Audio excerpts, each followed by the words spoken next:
मग अशा काही तुमच्याकडे सक्सेस स्टोरीज आहेत का? खूप आहेत. सांगा ना. नावं आम्ही डायरेक्टली घेऊ शकत ठीक नाही, कारण तिथे थोडंसं प्रायव्हसी हा फॅक्टर असतो.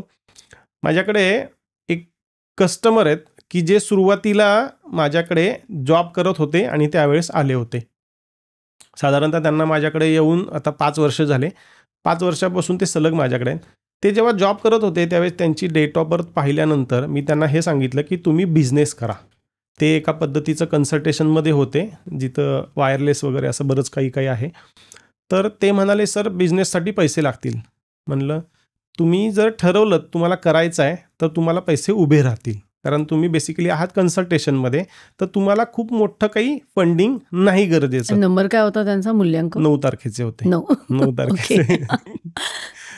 तर ते जॉबही खूप छान करत होते. बेसिकली त्यांना मी सांगताना सांगितलं होतं की तुम्ही कधी एक्झिट करायचे जॉबमधनं आणि 100% तुम्ही ह्याला वेळ द्यायचा आहे. तर साधारणतः 1.5 वर्षानंतर त्यांना मी सांगितलं की तुम्ही आता इथनं एक्झिट करायचं आहे, आता फुल टाईम तुम्ही बिझनेस करायचा आहे. तर त्यांची डेअरिंग सुरुवातीला होत नव्हती. मग ते म्हणाले, सर की मी जॉब करत असताना मला व्यवसाय नाही करता येणार. मग त्यांच्या मिसेसची डेट ऑफ बर्थ चेक केली. त्यांच्या मिसेसलाही चालतोय सेम व्यवसाय. मग ह्या दोघांनी पार्टनरशिपमध्ये केलं तर चालेल का? कारण शेवटी काय, ती व्यक्ती समोर फेस करणार होती. मग त्यांचंही नाव कुठंतरी फर्ममध्ये आलं पाहिजे. मग आम्ही काय केलं, त्यांच्या मिसेसला डायरेक्टर केलं आणि सरांना त्या कंपनीचं CEO केलं, जेणेकरून त्यांना तिकडेही जॉब कंटिन्यू करता आला आणि इथेही जॉब कंटिन्यू करता आला. कारण इथं ते as a CEO, as a consultant म्हणून त्यांना CEO आपण इथं अपॉइंट केलं होतं. त्यांनी 1.5 वर्षामध्ये जे सगळे प्रोजेक्ट्स कंप्लीट केले स्वतःचे, त्याच्यामध्ये त्यांचं इन्कम जो आहे हे 400 CRचं आहे. कितीचं आहे? 400 CR आहे. म्हणजे आम्ही त्यांचं बिझनेस कन्सल्टेशन करताना त्यांच्या व्यवसायाचं ब्रँड नेम, त्यांच्या व्यवसायाचं नाव, त्यांचा लोगो, त्यांच्या ऑफिसचं लोकेशन कुठं असलं पाहिजे, आम्ही त्याला कॅट म्हणतो, म्हणजे कर्मा अलाइनमेंट टेक्निकनुसार त्यांनी ऑफिस कुठं घेतलं पाहिजे, त्याच्या पाणीजवळ हवं का डोंगरजवळ हवा का अजून इतर काही गोष्टी हव्या, एवढं मायन्यूट जेव्हा पाहिलं गेलं तर आज त्यांचं लास्ट इयरचं जे टर्नओव्हर आहे हा 600 करोडचा टर्नओव्हर त्यांचा लास्ट इयरचा आहे. म्हणजे आज ती व्यक्ती पुढच्या 2 वर्षांमध्ये त्यांची रॉल्स रॉयस बुक केलेली आहे, ती येऊन जाईल.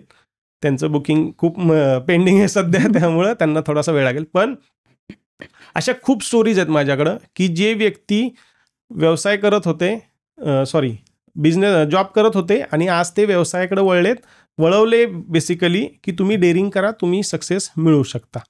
आणि पर्टिक्युलरली त्या फील्डमध्ये त्यांना मिळण्यासाठी आपण अजूनही खूप साऱ्या काही रेमेडीज देतो, ज्याने त्यांना अजून सोपं जातं. आता मला तुम्ही मध्ये म्हणालात की आम्ही नाव पण बघतो. मग नावावरनं तुम्ही अंक काढता की नावामध्ये काय बघता? मजेची गोष्ट आहे की न्यूमरोलॉजीची खरी व्याख्या लोकांना माहितीच नाही. न्यूमरोलॉजीची खरी व्याख्या काय आहे, तर तुमच्या जन्मतारखेला तुमचं नाव सिंक्रोनाइज करणं, जुळवणं, याला न्यूमरोलॉजी म्हणतात. त्याच्यामध्ये लोक जे आज सांगतायत की तुमचा नंबर हा, तुमचा लकी नंबर तो, तुमचा लकी नंबर तो, तुम्ही दिवसभरामध्ये किती वेळा किती गोष्टींसाठी तुमचा नंबर पाहताल? मग तुमच्या डेट ऑफ बर्थला जर तुमचं नाव सिंक्रोनाइज केलं तर संपलं ना, बस. बाकी पुढे काही करत बसायची गरज नाही आहे. तेच तुमच्यासाठी खूप मोठं रेमेडीचं काम करतं. मग त्या ठिकाणी त्या व्यक्तीचं नाव, त्याच्या मूल्यांक, भाग्यांक, दैवी अंक ह्या तिघांनाही जुळवलं, प्लस मग त्यांच्यामध्ये आम्ही फॅक्टर पाहतो की ह्यांचा मेंटल प्लेन किती आहे, फिजिकल प्लेन किती आहे, इंट्युटिव्ह प्लेन किती आहे, इमोशनल प्लेन किती आहे, त्याला आम्ही नावामध्ये बॅलन्स करतो. माझ्या आजपर्यंतच्या 33,000 कन्सल्टेशनपैकी 8,000 ते 9,000 लोकांची मी पूर्ण नावं बदलली आहेत. म्हणजे मी बदलली म्हणजे काय? आता ह्याच्यामध्ये एक खूप मोठा फॅक्टर आहे की माझ्या नावाचं पहिलं अल्फाबेट हे दोन्ही माझ्या जन्मतारखेला सूटच होत नाही.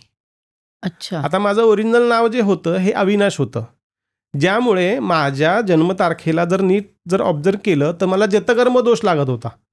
मग माझ्या प्रगतीमध्ये सतत अडचणी.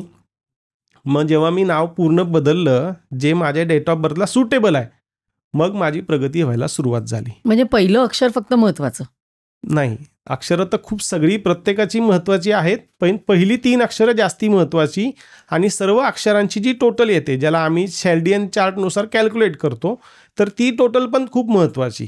त्यानंतर तुमचं नाव आणि आडनाव एकत्र जनरली आपण इंट्रोड्यूस करताना नाव आणि आडनाव सांगतो, हो. मग ते पण खूप महत्त्वाचं. आणि डॉक्युमेंटरी नाव, मिडल नेम आणि सरनेम हे आपण लिहितो, मग हे पण तेवढंच महत्त्वाचं. पण त्याचा मेजर रोल प्ले होत नाही, कारण आपण डॉक्युमेंट्स किती वेळा वापरतो, खूप कमी वेळा वापरतो. इथे काही जणांचं असं पण आहे की सर नाव बदलायचं आणि मग डॉक्युमेंट सगळं बदलावं लागेल. हां, तर तसं काही करावं लागत नाही. याच्यात सगळ्यात महत्त्वाची मज्जा काय आहे, इथे चेंज होणं खूप गरजेचं आहे.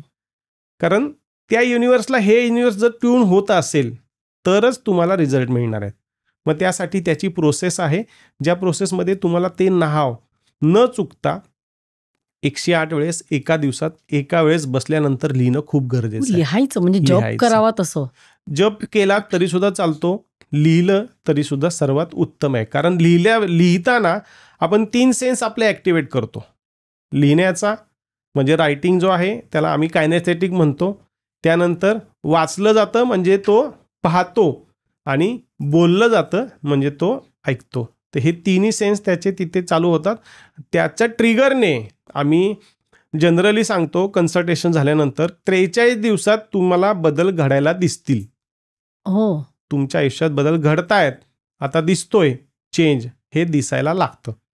बऱ्याच जणांच्या बाबतीत हे खूप लवकरही होतं, काही जणांना थोडासा वेळ लागतो. तर सिंक होण्याची प्रोसेस आहे ती बेसिकली. त्यामुळं हे खूप महत्त्वाचं आहे की तुमचं नाव काय आहे जे तुम्हाला करिअरमध्ये पुढे जाण्यासाठी महत्त्वाचं आहे. पण नाव म्हणजे मग तुम्ही ती इंग्लिश स्पेलिंग प्रमाणे करता? येस. हां, म्हणजे ते अल्फाबेट प्रमाणे त्याची बेरीज करता? हो, त्याची अच्छा. बेरीज करतो. काय आहे, बरेच जण म्हणतील की मग मराठीमध्ये का नाही, हां. इंग्लिशच का? तर आज तुम्ही जर पाहिलं तर एक युनिव्हर्सल लँग्वेज कोणती दुसरी आहे का इंग्लिशला सोडून? नाही आहे. मग ती युनिव्हर्सल एनर्जीच्या रूपात आपल्याला मिळाली आहे. सर्वात पहिली जी न्यूमरोलॉजी होती, जी मी सांगतो की न्यूमरोलॉजी हा ऑकल्ट सायन्सचा बेस आहे, म्हणजे मुळं आहेत. तर त्या काळी संस्कृतमध्ये न्यूमरोलॉजी केली जात होती, कारण त्यावेळेस फक्त व्हायब्रेशन चेक केले जात होते की तिथं किती ववल्स येत आहेत, किती कॉन्सोनंट येत आहेत. या पद्धतीने आपल्या हिंदीमध्ये, संस्कृतमध्ये, मराठीमध्ये सुद्धा ती आपल्याला डिकोड करता येते. पण जेव्हा त्याला सिंक्रोनाइज करायची वेळ येते त्यावेळेस ते थोडंसं अवघड जातं. कारण तुम्ही जर पाहिलं, जुन्या काळात लोकांची जास्ती करून नावं जी आहेत ती देवांवरनं असायची, कारण ती सिंक्रोनाइज्ड होती. आज जर तुम्ही नावं पाहायला गेलात तर पाश्चात्य संस्कृतींमधनं जी नावं आपल्याकडे आली आहेत ती आपण त्या पद्धतीने सिंक्रोनाइज नाही करू शकत. म्हणून आपल्याला त्या ठिकाणी इंग्लिश भाषा वापरून, आणि त्यामध्येच आपल्याला शॅल्डियन ही एक पद्धत आहे, अशा पद्धती 16-17 आहेत. त्या कोणत्या पद्धतीने आपल्याला उत्तम रिझल्ट मिळत आहेत, तर आज वर्ल्ड वाईड 95% लोक शॅल्डियन पद्धतच वापरता आहेत आणि ज्याची रिझल्टही उत्तम आहेत. मी सुद्धा सुरुवातीला पायथागोरियन, शॅल्डियन, किरो सगळ्या पद्धती वापरून पाहिल्या, पण जे शॅल्डियननी आपल्याला आपल्या पद्धतीची, आपल्याकडची नावं सिंक्रोनाइज करायला मदत होते किंवा सोपं जातं, ते आपल्याला रिझल्ट उत्तम देतं. पण म्हणजे देवाची नावं ठेवायला हवीत का? हल्ली कारण बरेच जण विष्णूची नवीन नवीन नावं मुलांना ठेवतात आणि परत एकदा ते दुर्गा वगैरे, गौरी अशी नावं ठेवतात. तर तशी ठेवायला पाहिजेत का? ठेवायला पाहिजेत. फक्त मी सांगेल की नक्षत्रांची नावं नाही ठेवायची, देवांची नावं ठेवायला हरकत नाही, पण त्यातल्या त्यात देवींची नावं सुद्धा ठेवू नयेत मुलींना, कारण ती कधीतरी रौद्र रूप घेते. नक्षत्र कधीतरी आहे की जे बिघडलेलं असतं. मग जिथे अनबॅलन्स आहे सर्टनिटीला, की कंटिन्युअस तिथं बॅलन्स नाही आहे ना कुठल्याही नावांमध्ये, देवीच्या किंवा आपण म्हणू नक्षत्रांच्या नावामध्ये स्टेबिलिटी नाही आहे, मग ती नावं नको. पण जनरली आपण सजेस्ट करतो की हो त्या टाईपची ठेवा. म्हणजे कुठली ठेवायची नाही, कुठल्या नक्षत्रांची नावं ठेवायची नाहीत? कुठल्याच नक्षत्रांची ठेवायची नाहीत. 27 नक्षत्र आहेत, त्यातल्या एकही नक्षत्रावरनं नावं ठेवायची नाहीत. तुम्ही जर त्या व्यक्ती जर तुम्ही ऑब्झर्व केल्या तर त्यांच्या आयुष्यामध्ये वर खाली सतत चालू असतं, म्हणून ती नावं शक्यतो नाही ठेवायची. ही क्लिप शेवटपर्यंत बघितल्याबद्दल खूप खूप धन्यवाद. संपूर्ण एपिसोड बघण्यासाठी खाली दिलेल्या लिंकवर क्लिक करा आणि सर्व काही चॅनलला सबस्क्राईब करायला विसरू नका.